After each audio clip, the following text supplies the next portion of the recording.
আজকে আমাদের তারুণ্যের অধিকারের জন্য এই সমাবেশ। বিএনপির ভারপ্রাপ্ত চেয়ারম্যান জনাব তারেক রহমান সাহেব আজকে ঢাকা বিভাগ, ময়মনসিংহ, ফরিদপুর এবং সিলেট বিভাগের 3 বিভাগের আজকে তরুণ প্রজন্মের জাতীয়তাবাদী যুব দল, জাতীয়তাবাদী স্বেচ্ছাসেবক দল, জাতীয়তাবাদী ছাত্র দল তাদের উপস্থিতিতে আজকে তারুণ্যের সমাবেশ করছেন।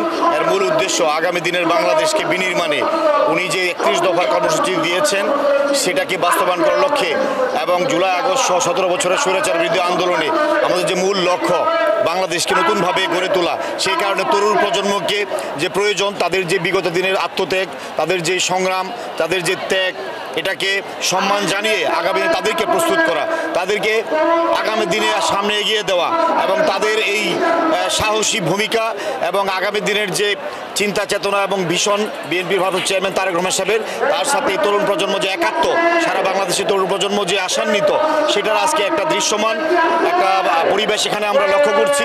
আমি মনে করি যে ঐতিহাসিক একটা সমাবেশ আজকে হবে সারা বাংলাদেশ থেকে। ইতিমধ্যে আমাদের 31 দফার মধ্যে তরুণদের জন্য অনেকগুলো কর্মসূচি দেওয়া আছে। আমরা তরুণরা আগামী দিনের ভবিষ্যৎ, বাংলাদেশের অতীতের সকল আন্দোলন সংগ্রামে তরুণরা যে ত্যাগ স্বীকার করেছে, জুলাই আগস্টের আন্দোলন সহ সবসময় তরুণ সমাজ, ছাত্র সমাজ তারাই ভূমিকা রেখেছে। আমরা মনে করি এই প্রজন্মকে যত বেশি আমরা সুযোগ দিব, তাদেরকে যত বেশি সামনের দিকে এগিয়ে দিব, ততই আমাদের লাভবান হবে। এবং ইনশাআল্লাহ আমরা এই বেকার শিক্ষিত যুবকদের কর্মসংস্থান সহ শিল্পায়ন, দেশের মানুষের বিশেষ করে প্রযুক্তিগত যে প্রযুক্তির দিক দিয়ে আমরা এই প্রজন্মকে সামনের দিকে এগিয়ে নিতে চাই। উদ্যোক্তা এবং কর্মসংস্থানের মূল লক্ষ্য আমাদের এই তরুণদেরকে সামনে এগিয়ে দেওয়া। নারী নিরাপত্তার আসলে এই মুহূর্তে খুবই অভাব। যেখানে একটি নির্বাচিত সরকার নেই, স্বরাষ্ট্র উপদেষ্টা আমি বলবো যে উনি চরমভাবে ব্যর্থ। নারীদের না, গোটা বাংলাদেশের নিরাপত্তা দিতে উনি ব্যর্থ। যেই হারে এখন ছিনতাই, চুরি, ডাকাতি আমাদের সমাজে বেড়ে গিয়েছে, সেটা আসলেই চিন্তার বিষয়। সেগুলো উত্তরণের লক্ষ্যে এবং দেশকে আগামীতে গতিশীল করার জন্য অবাধ সুষ্ঠু নির্বাচনের কোনো বিকল্প নাই। আজকে আমরা এখানে আসি সমাবেশ সফল করার জন্য। আপনার ছাত্রদলের পক্ষ থেকে আমরা তুরাগ থানা ছাত্রদল এখানে এসেছি সমাবেশ সফল করার জন্য। তরুণদের জন্য আমরা চাই হচ্ছে যে এই বিগত 17 বছরের যে অসুবিধা সব শেষ করে আমরা চাচ্ছি যে সবাই যেন সুস্থ সফলভাবে সব কিছু করতে পারে, দেশে যেন শান্তি প্রতিষ্ঠা হয়, আমাদের দেশ নেত্রী বেগম খালেদা জিয়া যেন ফেরত আসতে পারে, এই আশা ব্যক্ত করে আমরা আজকের মতো করছি। 2024-এর 5ই আগস্টের যে ফ্যাসিবাদকে যে দূর করা হয়েছে, এটা তারুণ্যই করেছে। বাংলাদেশের এই তারুণ্যের শক্তিকে ভবিষ্যৎ বাংলাদেশ বিনির্মাণে কাজে লাগানো এবং এই তারুণ্যের শক্তি নিয়েই বাংলাদেশকে এগিয়ে নিয়ে যাওয়ার যে প্রত্যয় তারেক রহমান ব্যক্ত করেছেন, সেই প্রত্যয়েরই আজকের এই ঢাকার মহাসমাবেশ অংশ।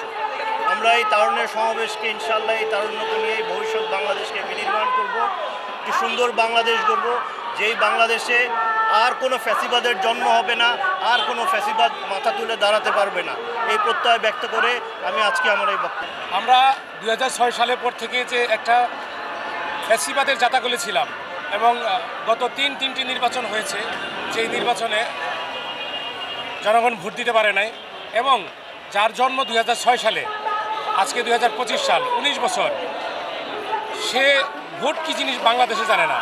আমরা প্রথমে যে কাজটি করতে চাই, বাংলাদেশে জনগণের শাসন প্রতিষ্ঠা করতে চাই এবং জনমতের যে একটা প্রতিফলন, সেই প্রতিফলন আমরা দেখতে চাই এবং তরুণদের ভিতরে প্রথমে যে জিনিসটা করতে চাই, গণতান্ত্রিক চেতনা জাগ্রত বোধ করতে চাই। যেই চেতনাবোধ থাকলে আমাদের দেশে একজন আরেকজনের কথা শুনবে, একজন আরেকজনকে মানবে এবং দেশের ভিতরে একটি শান্তি শৃঙ্খলা বজায় থাকবে। এই দেশে বর্তমানে 2024 সালের জুলাই বিপ্লবের যে আন্দোলন হয়েছে, আন্দোলনের ফলে তরুণরা এই আন্দোলনটাকে সামনে নিয়ে গেছে এবং তারাই এই আন্দোলনে বিজয়ী হয়েছে। এই তরুণদের ভিড়ে ফ্যাসিস্টদের কিছু দূষণ, যারা 5ই আগস্ট পরবর্তীতে এই তরুণদের ভিড়ে ঢুকে গেছে, তারা এখানে এসে এই চাঁদাবাজি এবং এই ধরনের অপকর্ম করার চেষ্টা করতেছে। দীর্ঘদিনের তাদের অভ্যাস, সেটা যাতে না হয় এই জন্য আমরা তরুণদের ভিতরে ব্যাপক সচেতনতা গড়ে তুলব এবং মানুষের ভিতরে মানুষের সম্মান বোধ তৈরি করার চেষ্টা করব, প্রচারণা চালাবো যেন এই সমস্ত চাঁদাবাজ যারা যেই দলেরই হোক, তারা যেন কখনো মানুষের কোনো ক্ষতি না করতে পারে, মানুষের কোনো ধরনের অত্যাচার নির্যাতন না করতে পারে। আমরা তার বিরুদ্ধে তীব্র জনমত গড়ে তুলব।